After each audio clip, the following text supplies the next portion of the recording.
উচ্চ মাধ্যমিকের পর 3 মাস পরীক্ষা বন্ধ রেখে বেসরকারি কলেজ ইউনিভার্সিটিগুলিকে বাড়তি হাজার কোটির ফায়দার ব্যবস্থা করেছেন মুখ্যমন্ত্রী। বিস্ফোরক অভিযোগ করেছেন শুভেন্দু অধিকারী।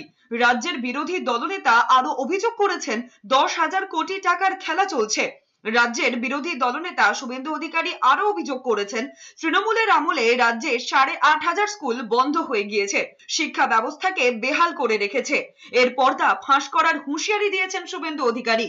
8,500 স্কুল বন্ধ করেছে, এবারে উচ্চ মাধ্যমিকের পরে 3 মাস পরীক্ষা বন্ধ রেখেছে। বেসরকারি ইউনিভার্সিটি কলেজগুলোকে 1,000 কোটি টাকা বাড়তি ব্যবসা পাইয়ে দিয়েছে মমতা বন্দ্যোপাধ্যায়। পর্দা ফাঁস করব, 10,000 কোটি টাকার এখানে চলছে মমতার আশীর্বাদে।